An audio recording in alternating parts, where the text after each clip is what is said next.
So I woke up and there's no power. I gotta get the generator going, really just to supply power to my fish tanks. Temperature in the house is okay, and there's no fires anywhere near here because I'm out in the desert.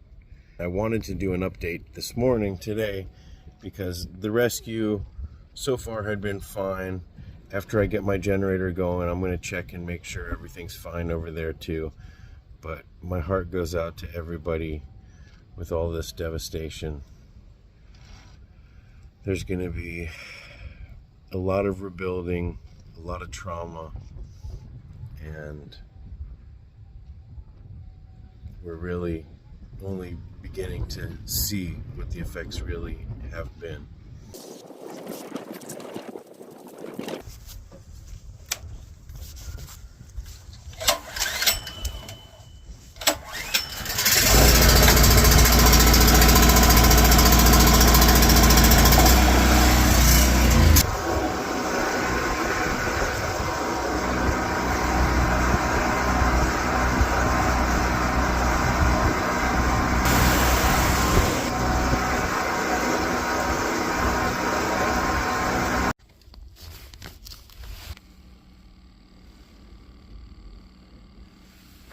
Okay, filter's going again.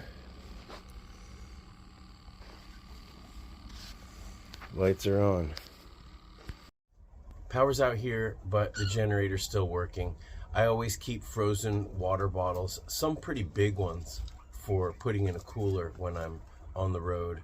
I moved some of those big frozen water bottles from the freezer into the fridge. That'll help keep things cool for a little while. And I filed a report with the electric company saying that I've got a power outage. BB, pay attention. BB, you're not paying attention. So the generator has enough gas to last for a little while, for most of the day probably, and I can always rush out and get more. The important thing to note, if you have or want to set up a gas generator, you need to put in the liquid stabilizer. It's a gas stabilizer that helps keep the gas from going bad. I haven't turned on my generator in at least 6 months. I usually try to do it every couple months. Probably about 6 months was the last time I started it and ran it for about 15 minutes, which is a good practice. And you got to remember to close the gas line so that it doesn't, I don't know what the reason for it is, but you got to do it. If you don't do it, bad things will happen. Or maybe it's the oil line, gas line. Yeah, you just got to close the gas line, and then you want to open it back up, obviously, when you start it. Anyways, the guinea pig rescue is safe. LA Guinea Pig Rescue is in sort of a red flag warning, which basically is saying, oh my gosh, these guys are super excited. Look at Bison in the background.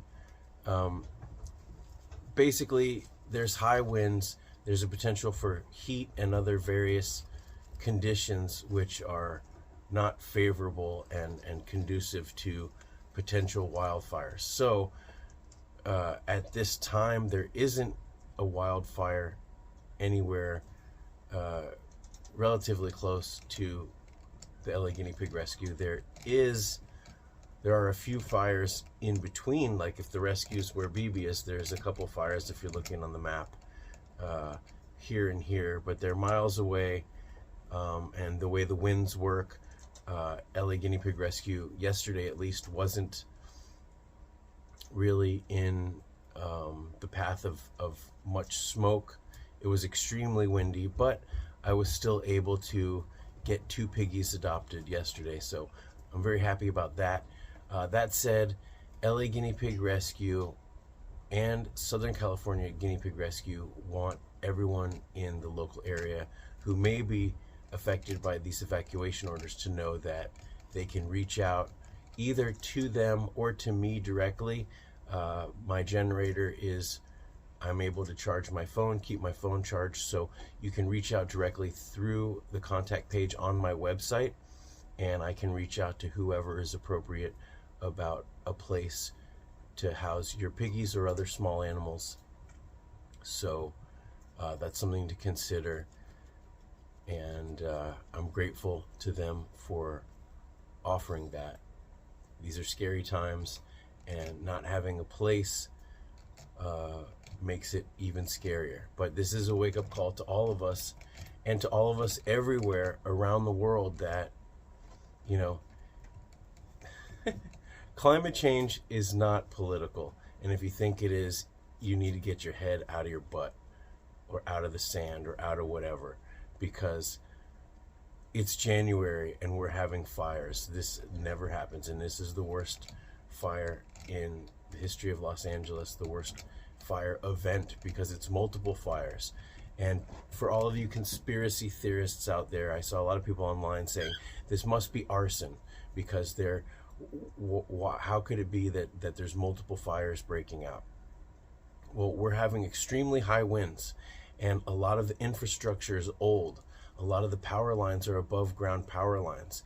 And so what happens is, either the wind is knocking down these wires, these power poles, and these are live wires, and they spark, and these sparks are causing fires. And then the fires, the winds, the embers from the fires are catching in the wind and spreading.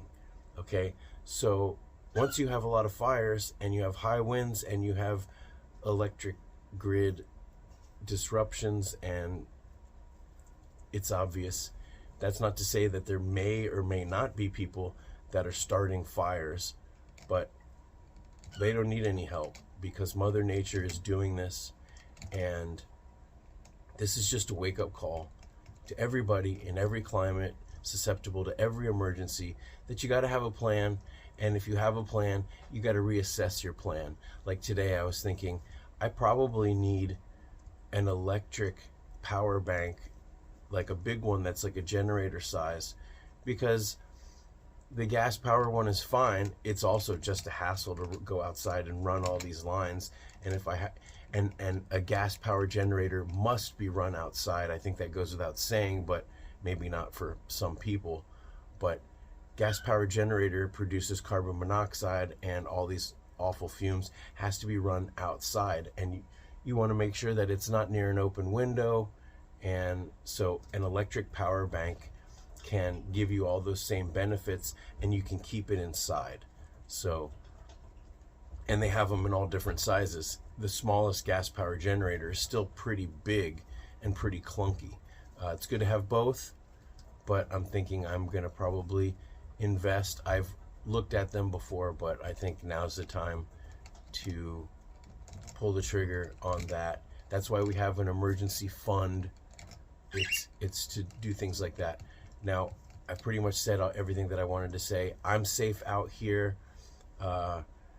It's mild today. The Santa Ana winds usually blow warm air, and so it is pretty mild today. So even though our power is out, and I would expect that it should be restored sometime today, but even if it's not, by the end of the day, I can go get some extra gas and make sure that I have enough gas to fill the generator if I need to run it for some of the night. I do have a radiator that I can put in this room, and worst case scenario, all the piggies come in here in smaller, cages and carriers and playpens and whatever, and we all huddle in here to get warm. There still is, believe it or not, about 6 square feet of floor space where I'm standing. So I can keep everybody warm if need be. All right, well, everybody is going crazy because they're expecting veggies right now. So I'm gonna go cut in the morning. I've mentioned this before. I like to cut a piece of carrot just to see who's feeling good and who's not feeling good. Whoa, look at that. BB, did you just pull this? Did you just pull this out of your tail? Can I keep this? Can I keep this? Here's what I'll do. If someone orders one of my books from Etsy, the first person to order a book from Etsy, I will include this feather as a bookmark, as a way to say thank you for supporting my rescue efforts. Okay, that's it. It's time to chop veggies. You got any more feathers? BB's got a ton of feathers. I can make a nice little pen with this. All right. Thank you guys so much. Like I said, if there's an issue, if you're in the LA area and you need to evacuate your piggies, reach out to me directly, or you can reach out to the LA Guinea Pig Rescue or the Southern California Guinea Pig Rescue. If you're closer down to San Diego, you can always reach out to We Companions, but I've looked at the map and they seem to be fine, but you can reach out to me directly as well through the contact page on my website. All right. Thank you guys so much for all the concern and the well wishes. It really means a lot. And what makes me happy and feeling good is that these guys are so anxious for veggies that, hey, look, you see Bison up there popcorning. They don't even know the power's out. They don't even know that there's a crisis. Now here, like I said, we're stable, we're good. The power's just out because there's some wind. But if my piggies are blissfully ignorant, then that's the way it should be. All right. Thank you guys so much. I'll be in touch.